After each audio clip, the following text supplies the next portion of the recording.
permanent mission of Norway to the United Nations for conversation on women-led peace building with our moderator, Foreign Policy's Allison Carlson.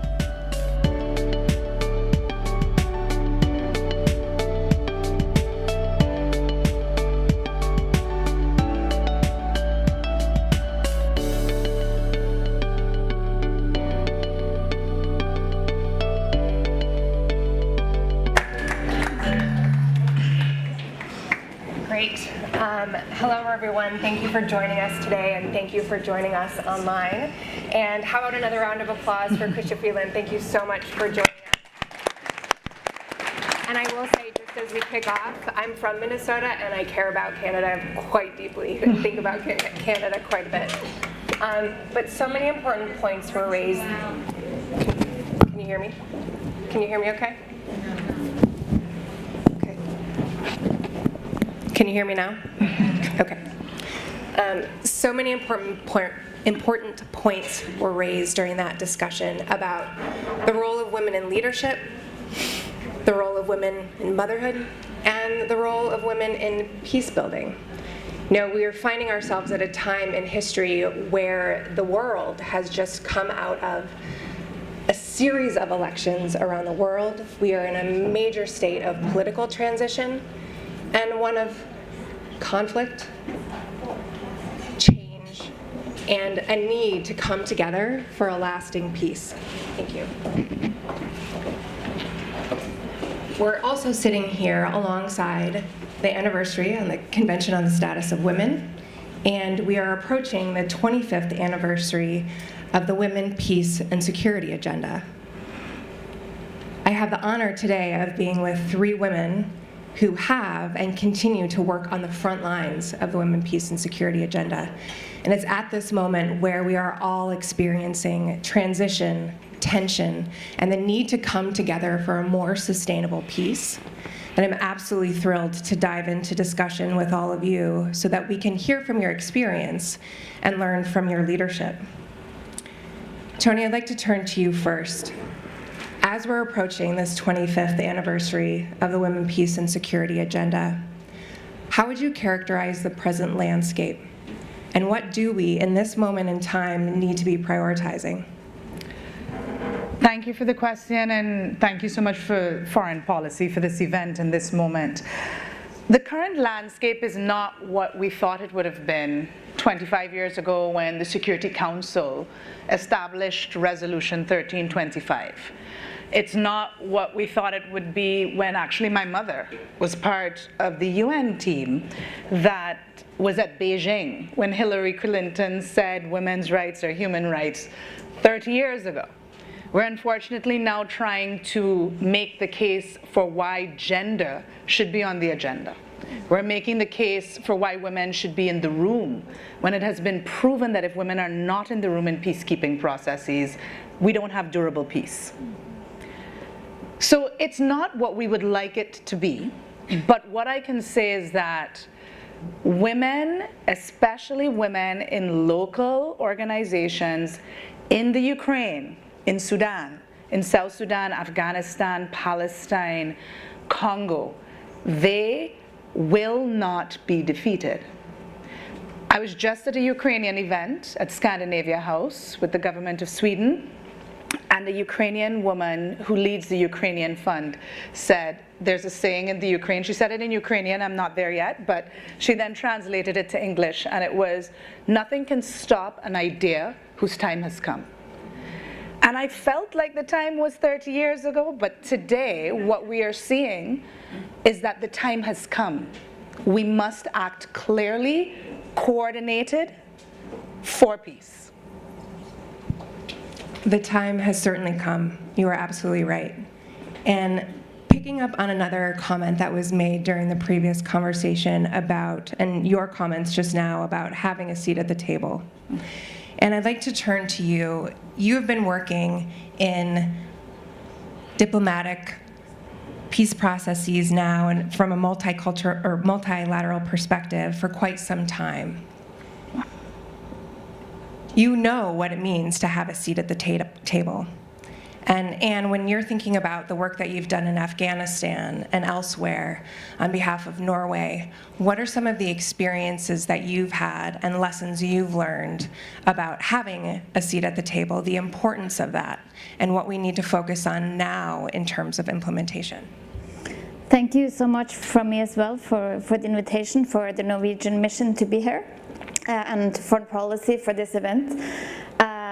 I'm a proud diplomat from the Norwegian government, because they actually have peace and mediation at its heart. And when we were in the Security Council, women, peace and security were one of our 4 priorities, which I didn't realize until I started working more abroad and in other parts of the world, that it's not the rule, it's more the exception.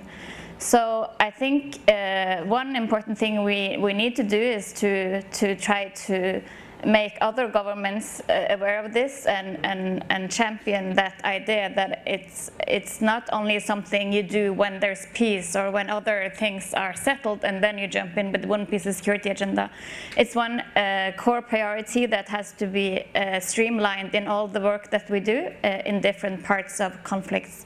So when one thing I thought to mention, that when we work in peace processes, for example, the one in Afghanistan, one thing that is striking is that the challenges that the women of Afghanistan are facing are the exact same challenges that women in Norway faces when they want to be led in the boardroom, or I remember stories that my mom or my grandma told me, and then it's remarkable, you go to a completely different side of the world and then you ask the woman, why are they not letting you into the room in the peace process or in the decision-making process, and the arguments they're met with are similar. Mm-hmm. So I think there's a lot of power in uniting. We have mediation networks, Nordic mediation networks, global mediation networks. So we need to unite together to have discussions and create awareness. Another thing that is important is to bring the men into the discussion. Always when we have this meeting and events, like if we look here, where are the men? It's mostly women.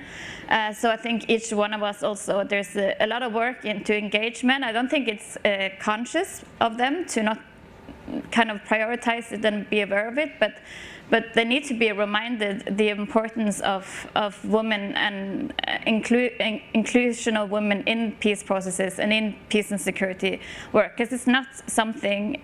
You don't share power if you're not reminded why you have to. Mm-hmm. So I think that's something that in my experience, to engage the men and engage the ones who are sitting with the power, and if they are if you take them into the discussion, then you can actually have concrete results.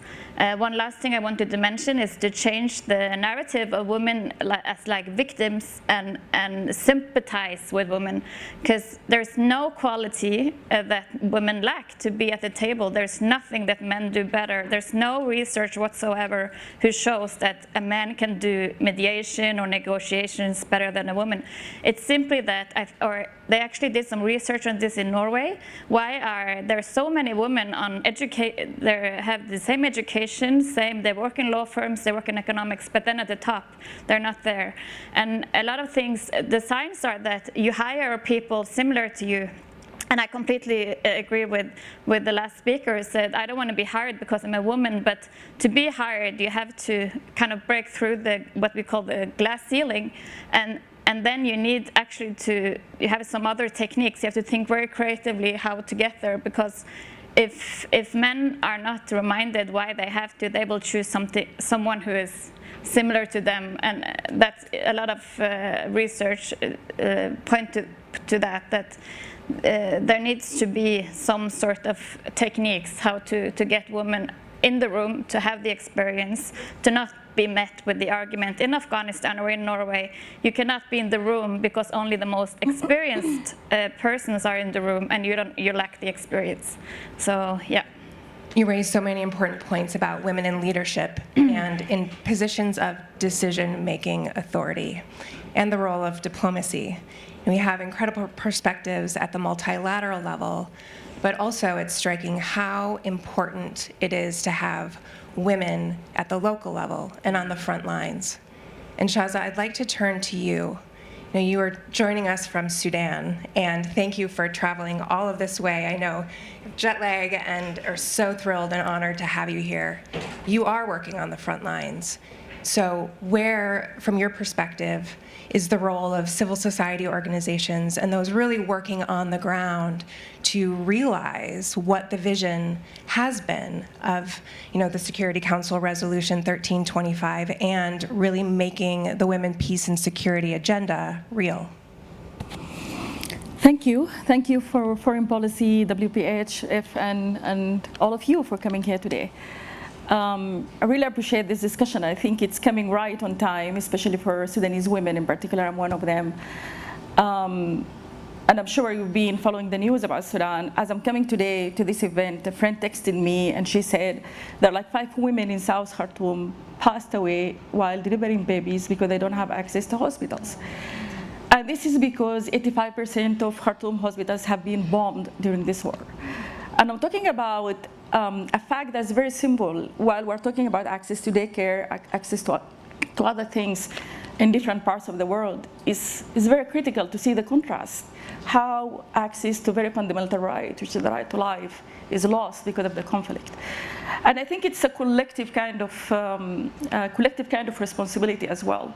I look at it as if we can't look at women, peace and security issues during conflict as an integral part of us women, global women movements, I don't think there is a point, because it's just very connected in so many ways. And looking at Sudan over the last 5 years, Sudan is a very interesting country. It's gone through a revolution that was great, led by women, and then a coup a year later, and then a war a year and a half later. And the war is still happening. There is massive displacement, 13 million. It's like closer to a double of the size of the population of New York, 3 million more than the size of population of Sweden. That's massive displacement, the largest displacement on earth. And when you think about that, the majority of those are women accompanied by their children, which is big and huge, and in most of the times underreported. In 2024, 50% of our humanitarian assistance was actually satisfied, which is good. It's less than the Ukrainian, of course, and the other priorities in this global kind of politics. But at the end of the day, we lost half of that because USAID has been frozen, and USAID was supportive for half of this aid. So now we're left with 25%. As we're starting the 2025, as of March, only 5% of the humanitarian needs have been satisfied. And this is affecting everyone in the country. And I think that the entire world need to rethink about that. Even for 1325, as a tool that has been given to governments to implement women, peace, and security. In a country like Sudan, that has no functional state, two armed fighting parties. Each one has territories that are controlled by that party. There is no functional government. There is no jurisdiction. There is no judiciary system. There is no justice. There is no access to justice. There is no accountability. And actually, one of the reasons why we have this war is because there is no accountability since the Darfur war in 2003, because the perpetrators are the same. The Rapid Support Forces, who committed sexual violence back in the days 22 years ago, and they're doing the same now. What happened in those 22 years, I think the mechanism of implementing accountability hasn't been done, despite the fact that we've had the ICC, we've had all those resolutions and fancy kind of conventions and everything around that. But it wasn't working in the case of Sudan, and I think we need to rethink what didn't work and how to make it work. Not because of the people of Sudan, but to prevent future conflicts that are probably gonna happen. And just one thing that I would like to mention is also how the sexual violence goes underneath this war is really huge and underreported in most of the times. And we know if the state itself or non-state actors like the RSF committing sexual violence or gender-based violence against women during the war, it's more likely that will continue 5 years even after stopping the war itself. And this is reported in so many research. And I think it's very fundamental to continue kind of pushing this big rock in terms of ensuring women participation in peace, ensuring women participation in leadership, pushing this big rock cannot happen by the Sudanese women bare hands. We definitely need the world to stand behind that and support the civil society. As I said, you have a collapsing government, then the alternative is to support the civil society, and I think the civil society has been doing a great job so far, especially when the international community kind of couldn't access hot spots during the conflict because of absence of safe corridors and because of absence of access. But those frontliners are still there, and they do their work most of the times in an non-institutionalized way, but this is what they got, and I think we need to keep supporting them. Thank you. You paint a very vivid picture of what's happening on the ground and the need to connect funding and actions that are happening at the multilateral level to the ground in Sudan and elsewhere. Tony, I'd like to turn to you. Prior to your leadership role at the UN Women's Peace and Humanitarian Fund, you've been working with UN Women in fragile settings around the world, in the Caribbean, in Haiti, and South Africa, and elsewhere. And when you think about the comments that Shaza just made and the need to connect those dots, how are you thinking about your priorities in your role now, and what you're going to be focusing on and investing in as part of UN Women's Peace and Humanitarian Fund? So, just to clarify, I did work and I love UN Women. It's an important organization, but the Women, Peace and Humanitarian Fund is the United Nations Women, Peace and Humanitarian Fund. And we work through UN Women, we work through UNFPA, who needs our support more than ever for the reasons that Shaza just spoke to in the Ukraine. Some of the research has shown that from 4,000, now 9 million women do not have access to the kind of contraceptive and reproductive health care that they need since the issue with the pause of the aid. But what it is that is in my mind right now is to move from thinking of this as fragility in terms of the states and the women. These are empowered, powerful women who have chosen to stay in their countries. Those that leave are still doing the work for their countries. So a priority for me is to ensure that we continue to raise the funding required to get directly to them, because they know what needs to be done, and they're there. They're not leaving. They can't in many cases, and in others they won't.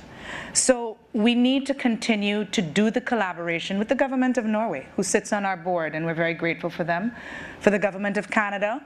The government of the UK stepped up immediately when some of the pause happened, and they said, where can we fill the gap? But then there are also private sector women and men who have come to the table. We had global luminaries who raised money for us immediately. Because the world is shifting, I believe in multilateralism. We cannot give it up. The UN Charter from 80 years ago is one that we need to stand by. I think it's feminist in its very thinking. It started about equality between women and men from the very beginning. And we need to recognize funding cannot only come through taxpayers in aid. We also need to step up. Each and every one of us step up and put our money where we want to see results. Thank you for that. And when you think about, Anne, when you think about the allocation of capital and funding and the issues that were very importantly brought up about accountability and implementation, how are you thinking about that, and also working with partners to ensure that those dollars and other currencies, as scarce as they are going to the people on the front lines who need it most? No, that's, I mean, sometimes people say, wow, are you spending that much money on peace processes? But imagine the amount of money that goes to war and the military equipment and so on. It's so small the percentage that the world is spending on peace. So I think there is so much to gain from, again, and the most important thing is to fund the women and the people on the ground, as was mentioned. There are so many powerful, resilient women out there. It's remarkable because they have been fighting in other parts of the world their whole life, much more than we have.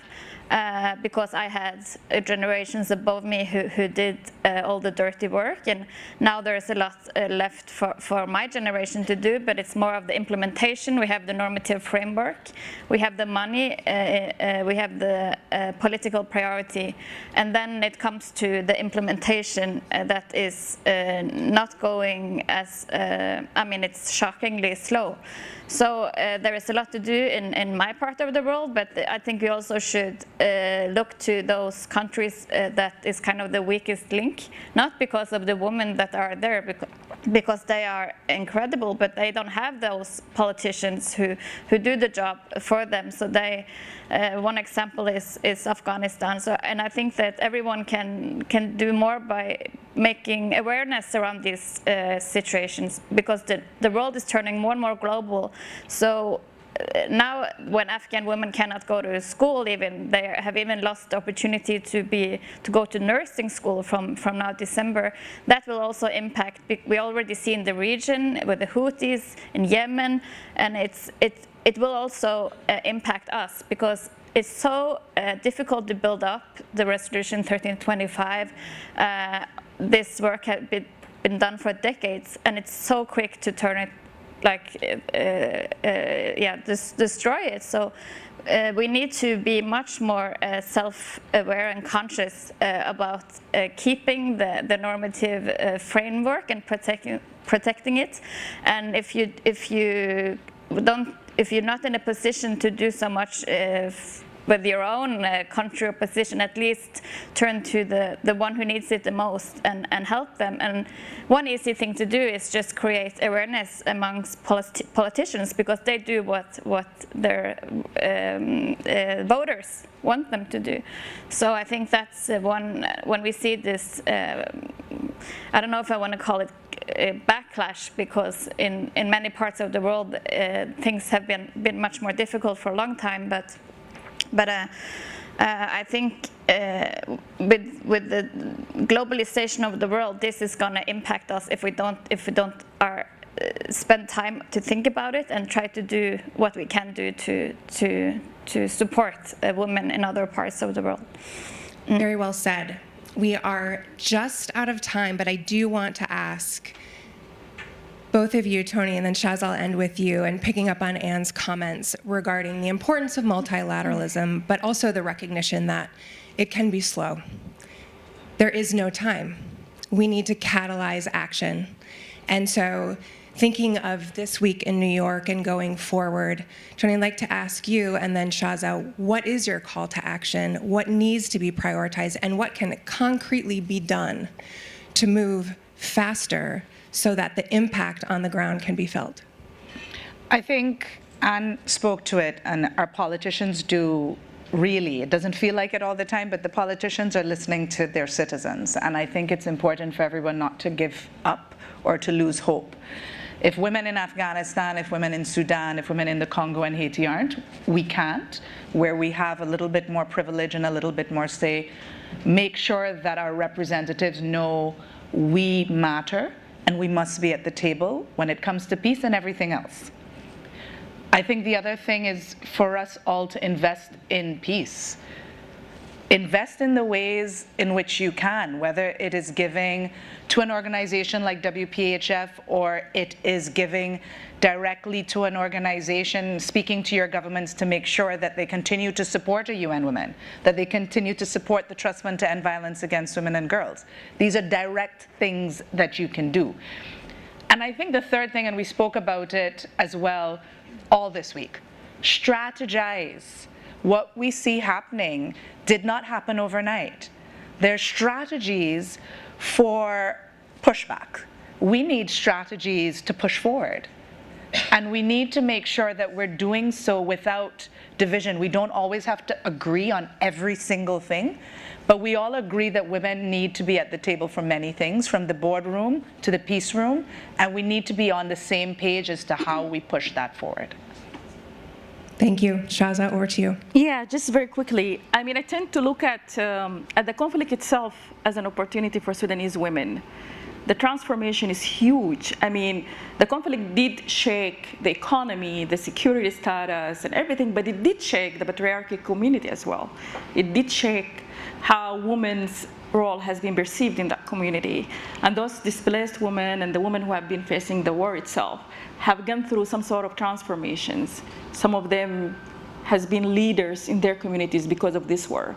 And I look at it as an opportunity. It does save us a lot of money we used to spend in terms of empowering women, but the war did part of that work for us. And I look at this struggle globally, the phasing out of gender-related programs and somehow the conservative governments in the world and freezing fund and everything. I look at it as an opportunity for us to look for alternative, innovative mechanisms and solutions, even financially. What could be done in this situation? We can't wait for 4 years or maybe more to change the politics in America or to change somewhere else. What we need to do is to act right now, as the previous speaker said.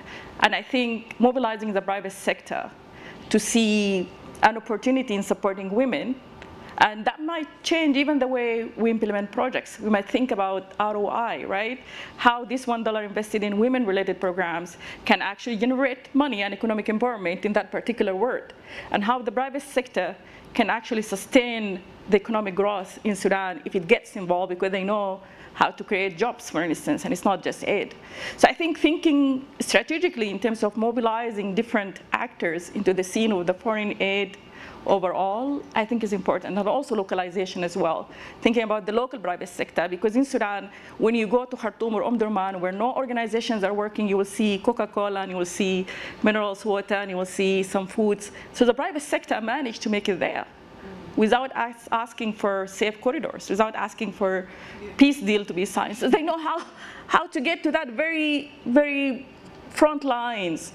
That means they have their ways. And it is functioning and it is effective. Why don't you loop them into this aid support and plug them into the supply chain of supporting those women? This is my words. Powerfully said. And I love this notion of mobilizing to push forward. And also identifying who is there, who's doing the work, and doing so in partnership.